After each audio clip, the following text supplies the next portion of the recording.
और ब्रेक के बाद एक बार फिर आपका स्वागत है और इस वक्त की बड़ी खबर आपको बता दें, जेपी नड्डा का छिंदवाड़ा दौरा स्थगित हो गया है।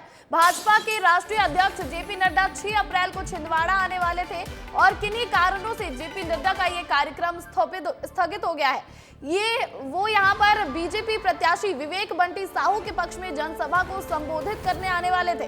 तो ये बड़ी खबर आपको बता दें, 6 अप्रैल को एक जहां बीजेपी का स्थापना दिवस है, ऐसे में बीजेपी के राष्ट्रीय अध्यक्ष जेपी नड्डा छिंदवाड़ा दौरे पर आने वाले थे, लेकिन अब ये दौरा स्थगित हो चुका है। आपको बताएं, छिंदवाड़ा से बीजेपी के जो प्रत्याशी हैं विवेक बंटी साहू, उनके पक्ष में जेपी नड्डा जनसभा को संबोधित करने आने वाले थे, लेकिन अब ये दौरा स्थगित हो गया है। हाल ही में जेपी नड्डा जबलपुर के 2 दिवसीय दौरे पर आए थे और उसके बाद वो उज्जैन में महाकाल मंदिर भी गए थे।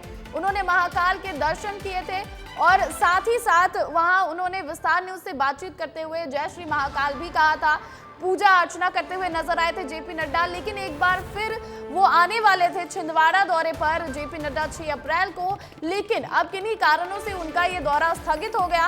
और आपको बताएं कि कल बीजेपी स्थापना दिवस है, अपना 44वां स्थापना दिवस कल बीजेपी मनाने वाली है और ऐसे में जेपी नड्डा का जो दौरा है वो बेहद खास कहीं ना कहीं ये रहने वाला था, लेकिन अब जेपी नड्डा किन्हीं कारणों से नहीं आ रहे, उनका ये दौरा स्थगित हो चुका है।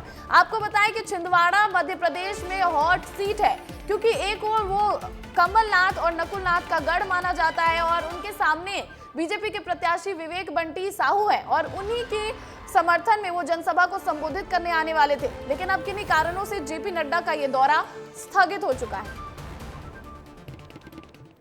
बैतूल में जिला निर्वाचन दफ्तर में अधिकारी उस वक्त हैरान रह गए जब एक निर्दलीय प्रत्याशी चिल्लर लेकर नामांकन जमा करने के लिए पहुंचा। सुभाष भास्कर निर्दलीय नामांकन करने पहुंचे थे और जब जमानत की 12,500 रुपए की राशि देने की बारी आई तो उन्होंने सिक्कों से भरा थैला कर्मचारियों को थमा दिया, जिन्हें गिनते गिनते कर्मचारियों के पसीने छूट गए। सुभाष का कहना है कि उसने 1-1 रुपए चंदा इकट्ठा कर जमानत की राशि को जमा किया है और सुभाष भास्कर पेशे से मजदूर हैं। वो पंचायत से लेकर विधानसभा तक का चुनाव लड़ चुके हैं। अभी तक सफलता नहीं मिली, लेकिन उन्हें उम्मीद है कि एक ना एक दिन जनता उनका साथ जरूर देगी।